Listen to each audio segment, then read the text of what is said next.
En Algérie, 5 candidats pourront se présenter à l'élection présidentielle prévue le 12 décembre prochain. Dans le starting block, 2 anciens premiers ministres de l'ex-président Abdelaziz Bouteflika.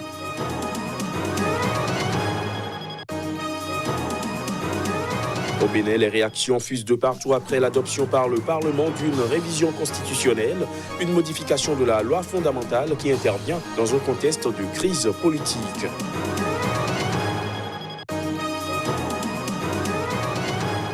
Et puis au Zimbabwe, le district rural de Bwera, dévasté en mars par le passage du cyclone tropical Idai, souffre aujourd'hui d'une grave sécheresse, une situation qui fait peser une menace de la famine sur la population.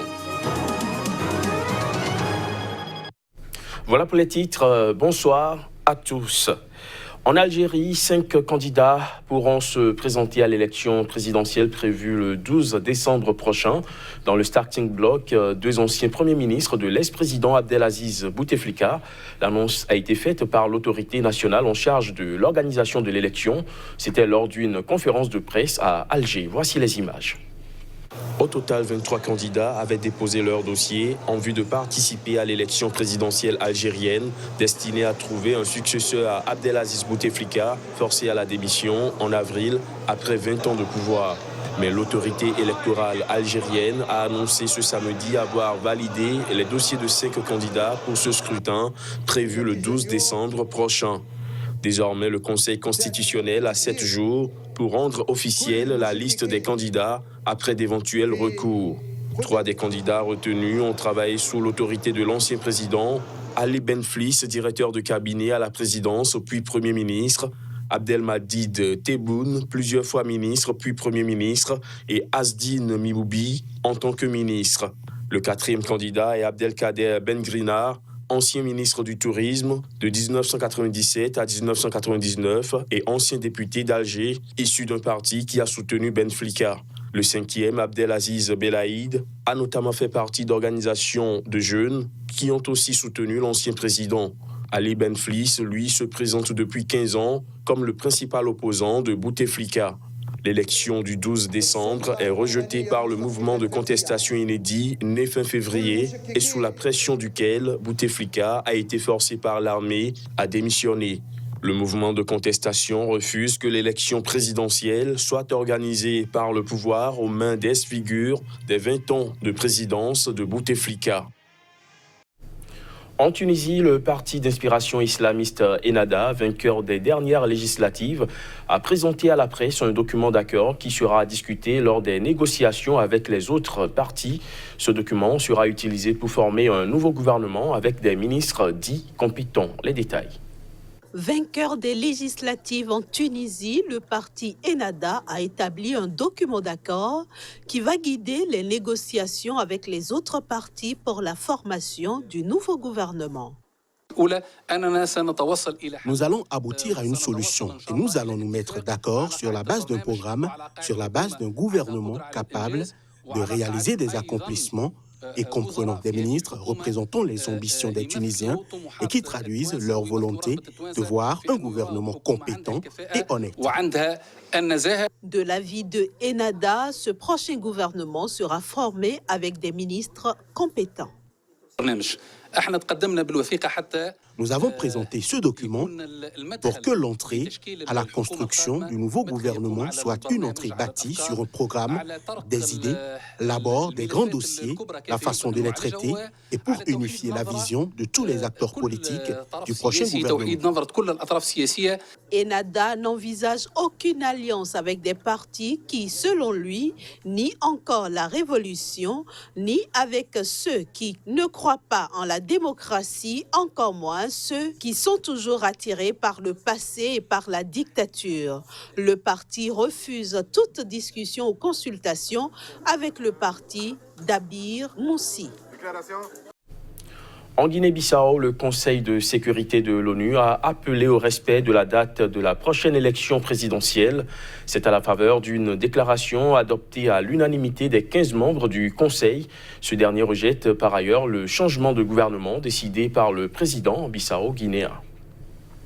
Dans une déclaration adoptée à l'unanimité de ses 15 membres, le Conseil de sécurité de l'ONU appelle au respect de la date de l'élection présidentielle en Guinée-Bissau, tout en rejetant le changement de pouvoir décidé par le président José Mario Vaz en limogeant au début de semaine son premier ministre qu'il a remplacé jeudi par un nouvel exécutif. L'adoption de la déclaration du Conseil de sécurité fait suite à une réunion à huis clos de cette instance convoquée à la demande de l'Afrique du Sud, de la Côte d'Ivoire et de la Guinée équatoriale, les 3 membres africains du Conseil de sécurité. Ce dernier, qui tiendra une nouvelle session sur la Guinée-Bissau lundi matin, exprime sa profonde préoccupation face à la situation politique et sociale dans le pays. Il appelle le président José Mario Vaz et le gouvernement dirigé par le Premier ministre Aristide Gomes, chargé de conduire le processus électoral, à résoudre leurs divergences dans un esprit de respect et de coopération. Le Conseil de sécurité de l'ONU exhorte aussi les acteurs politiques de Guinée-Bissau à observer la plus grande retenue, s'abstenir de recourir à la violence ou d'inciter à la haine et à privilégier le dialogue comme seul moyen de résoudre leurs divergences et préserver la paix et la sécurité dans le pays.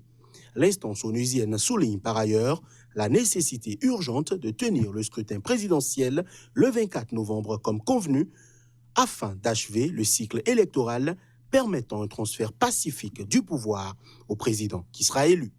Pour rappel, le mandat de José Mario Vaz a expiré en juin, mais la communauté internationale avait accepté qu'il reste à son poste jusqu'à la présidentielle. Il est candidat à sa propre succession. Restons en Guinée-Bissau où la campagne pour l'élection présidentielle du 24 novembre a débuté samedi, ceci dans un contexte de rapport de force entre le président sortant José Mario Vaz, candidat à sa propre succession, et son gouvernement qu'il a limogé contre l'avis de la communauté internationale. La campagne doit s'achever vendredi 22 novembre pour les 12 candidats en lice pour cette présidentielle. Une délégation de la CEDEAO, médiatrice dans la crise en Guinée-Bissau, est attendue ce week-end dans ce pays où l'attitude du président José Mario Vaz fait poser des incertitudes sur la tenue du scrutin du 24 novembre. Le président sortant continue de défier la communauté internationale en maintenant le gouvernement qu'il a formé jeudi dernier. Au Bénin, les réactions fusent de partout après l'adoption par le Parlement d'une révision constitutionnelle, une modification de la loi fondamentale qui intervient dans un contexte de crise politique et qui prévoit notamment qu'un président ne pourra faire plus de 2 mandats dans sa vie, limitant à 3 le nombre de mandats des députés et créant un poste de vice-président. La révision de la Constitution de 1990 est la bienvenue sur moi. C'est moi, c'est la bienvenue. Je félicite énormément Patrice Talon, principalement les députés de la 8e législature là. Je les félicite beaucoup. C'est une honte pour ce gouvernement de Patrice Talon. Je dis, je vais répéter. C'est une honte pour le gouvernement de Patrice Talon. Pas parce que les lois qui ont été votées, c'est plus ou moins bien. Avoir assez de femmes à l'Assemblée nationale, ça prouve qu'on lutte vraiment pour avoir l'équité genre. Mais on aurait espéré que certaines lois en particulier aussi soient touchées. Voilà. Oui, je pense que si vous écoutez le bas peuple n'est pas d'accord n'est pas d'accord même avec cette forme de révision de la Constitution. Maintenant, est-ce que le peuple a eu les moyens de se défendre? C'est là le problème. Le code de... En Afrique du Sud, un tribunal a demandé au ministre de la Justice de se prononcer sur l'extradition de l'ex-ministre mozambiquais des Finances, Manuel Chang. Ce dernier a été arrêté l'an dernier à Johannesburg pour son implication présumée dans un vaste scandale de corruption. Il est activement réclamé par le Mozambique et les États-Unis. À l'appel d'un tribunal sud-africain, le ministre de la Justice doit se prononcer sur l'extradition de Manuel Chang, l'ex-ministre mozambicain des Finances, arrêté l'an dernier à Johannesburg pour son implication présumée dans un vaste scandale de corruption. Réclamé par le Mozambique et les États-Unis, Manuel Chang est détenu en Afrique du Sud depuis décembre 2018 à la demande des autorités américaines pour sa participation présumée à des prêts frauduleux de 2 milliards de dollars à des entreprises d'État du Mozambique. Il est accusé d'avoir perçu plusieurs millions de dollars de pots de vin en marge de cette affaire. Les États-Unis affirment que des investisseurs américains auraient été lésés par ces montages. En mai dernier, le ministre sud-africain de la Justice, Michael Massoutta, avait décidé, avant de quitter son poste, de donner raison à Maputo et de renvoyer Manuel Chang au Mozambique. Mais en juillet, son successeur, Ronald Lamola, était revenu sur cette décision. Vendredi, la haute cour de Johannesburg, saisie par Manuel Chang, a finalement donné raison à Ronald Lamola, confirmant l'annulation de l'extradition de l'ex-ministre dans son pays. La décision de l'envoyer au Mozambique ou aux États-Unis relève de l'actuel ministre sud-africain de la Justice, a ajouté le tribunal dans son jugement, laissant la voie à une éventuelle extradition outre-Atlantique.